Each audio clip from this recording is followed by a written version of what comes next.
Fala pessoal, beleza? Gabi aqui na área para mais um vídeo para comentar sobre um assunto bem pertinente que é a análise pré-jogo. Você faz? Você não faz? Já peço para você deixar o seu comentário aqui, contando, inclusive, uma experiência que você teve fazendo uma análise pré-jogo ou não fazendo, que te ajudou ou te atrapalhou. Mas enfim, no meu caso, eu gosto de fazer uma análise pré-jogo ali bem feita.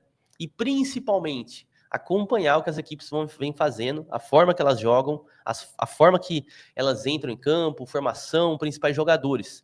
Isso, no meu trading, me ajuda bastante a ter clareza do que esperar naquela partida. Seja da equipe da casa, ou seja, a equipe que eu quero apoiar, ou seja, o visitante, seja do favorito, seja da zebra, não importa. O interessante, para mim, é conhecer todos esses aspectos da equipe. É bem verdade que tem equipes que eu não conheço tão bem como as duas que eu vou citar para vocês nesse estudo de caso. Mas, na maioria das vezes, eu tento fazer o mínimo da lição de casa, tá? Inclusive, se vocês quiserem que eu faça um vídeo mostrando como que é a minha análise pré-jogo, eu já fiz, tá? E, inclusive, ó, vai estar aqui no card. Acho que vai estar desse lado aqui. Eu já vou deixar, você assiste depois, beleza? Bom, vamos colocar minha tela, aí a gente começa a falar especificamente do jogo, que é Tottenham e Manchester City pela Premier League. Cara, duas equipes que a gente sabe não vivem os melhores momentos. De um lado, o Tottenham do Ange Postecoglou, que nome difícil de falar, né? E do outro lado, o City do Guardiola. Ambos sofrendo muitas derrotas e o Tottenham principalmente sofrendo com muitas lesões, tá? E aí, quando eu marquei essa partida, é uma partida que eu considero um jogo equilibrado, tá? Ah, mas o City tinha uma odd ali inicial, ele perde 2, mas aqui eu já considero, pela qualidade do Tottenham, um jogo equilibrado, então eu levo isso em consideração também para o meu trading.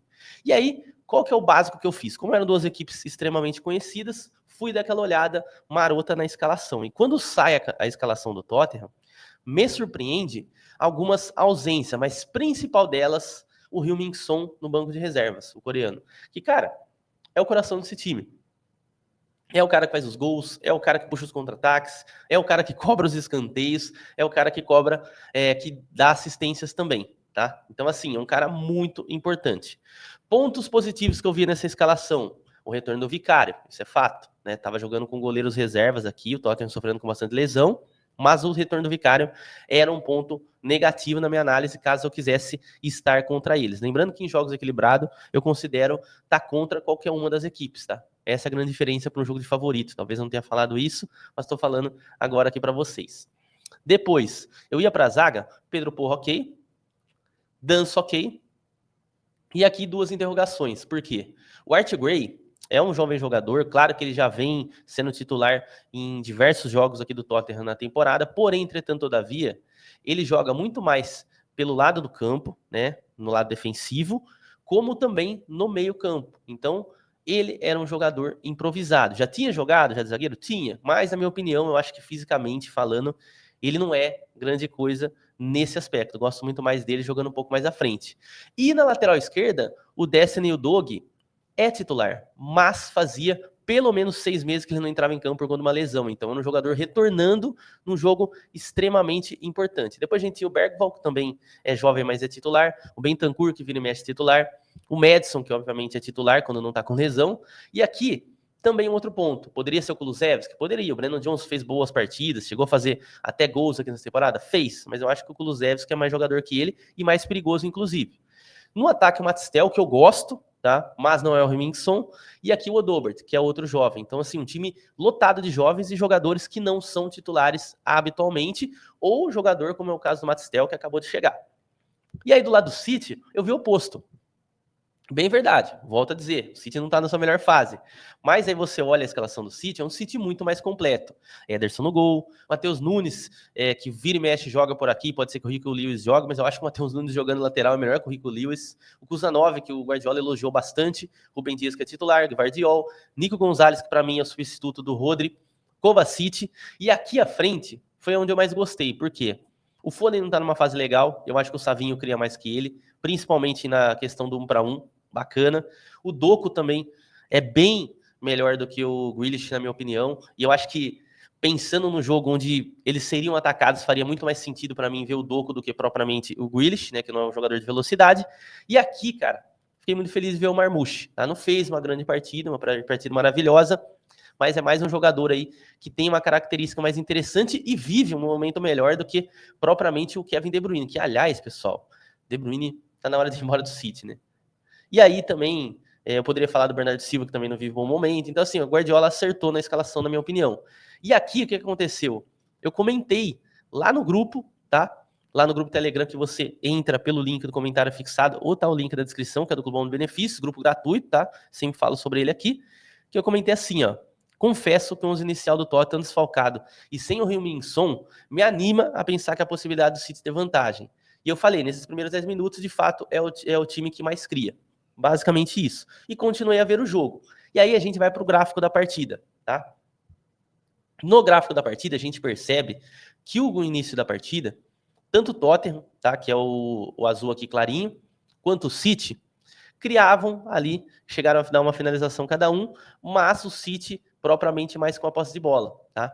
E aqui tudo ajudou, cara. Por quê? Porque foi uma entrada que eu observei o pré-jogo, analisei a escalação, analisei o potencial de perigo, vi que o time do Tottenham não teria um potencial ofensivo tão forte quanto se tivesse com o Heung-min Son, com o Kulusevski e outros jogadores que estão lesionados, e principalmente a questão defensiva que eu já toquei aqui para vocês nos jogadores específicos que estavam fora e os jogadores que os substituíram, tá? E com isso, foi muito mais fácil para mim tomar uma decisão de estar a favor do City nesse jogo. Ou melhor, estar contra o Tottenham, que em jogo equilibrado eu trabalho lei a uma das equipes. E, cara, foi uma entrada realmente muito rápida.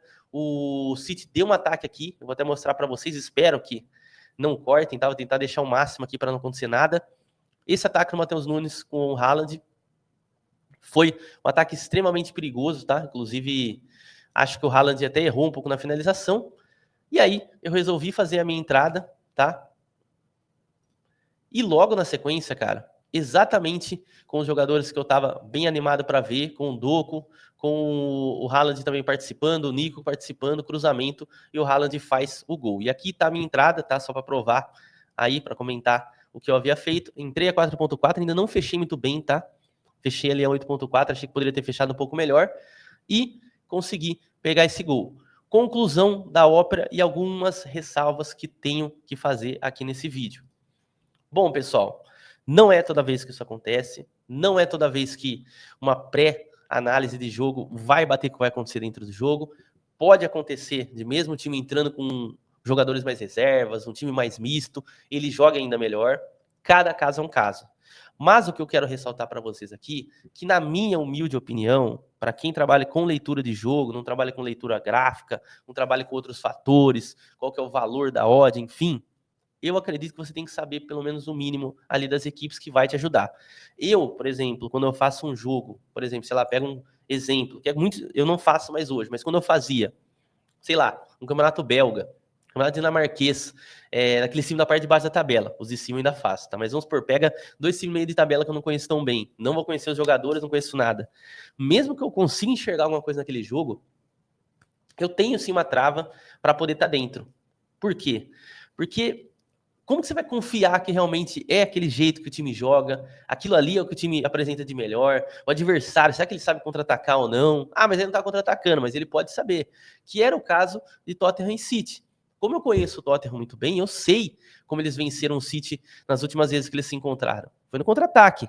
E o principal jogador do contra-ataque, que era o Heung-min não estava. E isso me deixava e me deixou mais confortável para estar dentro do mercado. É ciência exata? Como eu falei, não é. Mas eu tenho certeza que se você fazer, se você trabalha assim como eu, que vê o jogo, observa o que está acontecendo dentro da partida e faz a tua entrada, a chance de você ser bem sucedido nesse aspecto aumenta. Lembrando sempre, tá? Como vocês estão vendo, aposta sempre com responsabilidade e apostas não têm garantia de retorno financeiro e tampouco de você viver disso. Beleza? Então, tá dado o recado aqui para vocês. Gostaram desse vídeo?